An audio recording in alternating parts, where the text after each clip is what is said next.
जिनके भी घर में जियोपैथिक स्ट्रेस है ना, उसके घर में कैंसर, टीबी या महामारक रोग जरूर 100% होगा। तो एनवायरमेंटल जो एनर्जी होती है ना, वो हमारे शरीर को बहुत जबरदस्त प्रभावित कर रही होती है।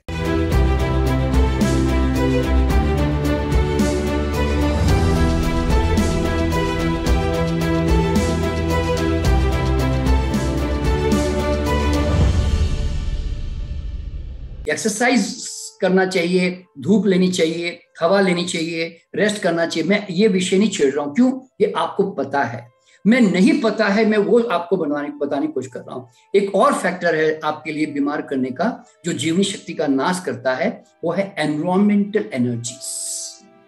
दोस्तों, किसी भी बीमारी में, क्रॉनिक बीमारी में बता रहा हूं, हम एनवायरमेंटल एनर्जीज को बिल्कुल प्रेफरेंस नहीं देते। और मॉडर्न डॉक्टर तो देता ही नहीं है, वो तो जानता भी नहीं है।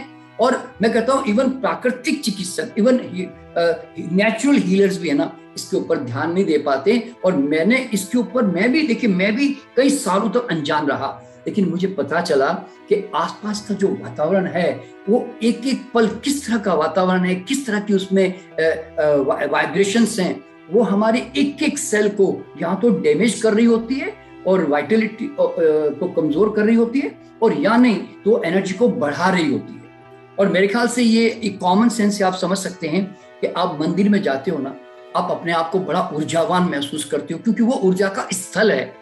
लेकिन वही चीज आप अपने घर में आकर कई बार आप अपने आप को एग्जॉस्ट फील करते हो, या किसी और जगह जाके आते हो आप एग्जॉस्ट फील करते हो।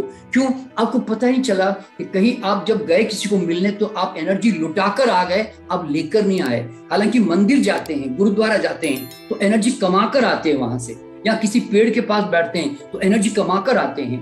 तो एनवायरमेंटल जो एनर्जी होती है ना, वो हमारे शरीर को बहुत जबरदस्त प्रभावित कर रही होती है। तो उसमें एक बहुत बड़ा जो रोल है, वो है जियोपैथिक स्ट्रेस। आप गूगल में जाकर जरूर सर्च कीजिएगा कि जिसके घर में भी जियोपैथिक, यानी कि जियो यानी कि अर्थ और पैथिक यानी कि रोग, तो धरती से आने वाला जो रोग है, उसका जो स्ट्रेस है, जिनके भी घर में जियोपैथिक स्ट्रेस है ना, उसके घर में कैंसर, टीबी या महामारक रोग जरूर 100% होगा। दोस्तों, मैं ये बात इसलिए बता रहा हूं क्योंकि मैं कैंसर पे काम करता हूं, और मैं 40 साल से कैंसर पे काम कर रहा हूं। मैंने कई कैंसर के मरीजों का घर की ऊर्जा को जब मैंने चेक किया, पता किया, तो मुझे पता चला कि उनकी बीमारी का वो बेचारे सीधे साधे आदमी, कभी शराब सिगरेट पी नहीं, कभी गलत होटलों में जाके खाना खाया नहीं, लेकिन फिर भी कैंसर हो गया। ये मेरे लिए बड़ी सोचने की बात थी, क्योंकि मैं इनका रूट कॉज कहाँ जाके पकड़ूं। तो फिर मुझे उनके घर की एनर्जी के बारे में जब मैंने थोड़ी खोजबीन की, तो पता चला घर में बड़ी खतरनाक एनर्जी है।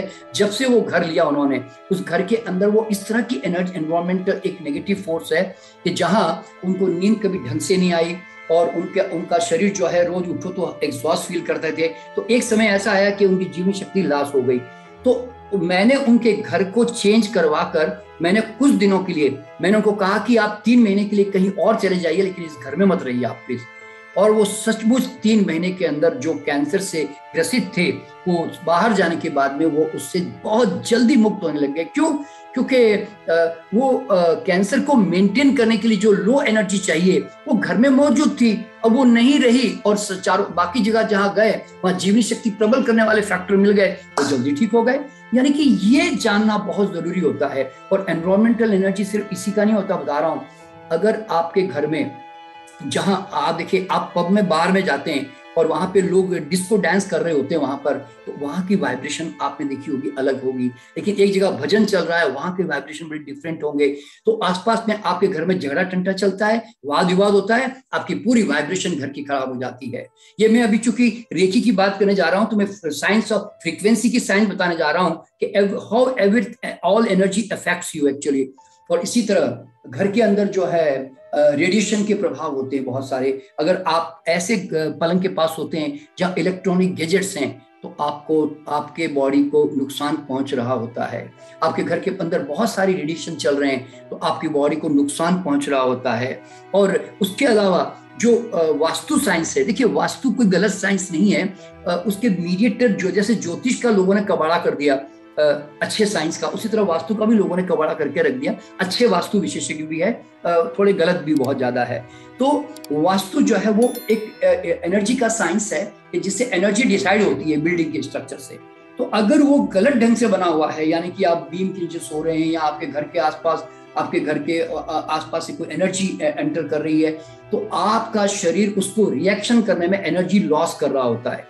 तो इसलिए जब तक हम इन एनवायरमेंटल एनर्जी, ये मेंटल एनर्जी और ये हमारे खान पान की एनर्जी, इन सब को अगर हमने नहीं जाना ना और रूट कॉज ठीक नहीं किया ना, तो फिर आपका, चाहे आप ध्यान कर लो, योग कर लो, प्राणायाम कर लो, रेकी सीख लो, प्राणी कर लो, कुछ भी कर लो, बीमार पड़ना आपका डेफिनेट है। क्यों? Cause maintain means disease maintain.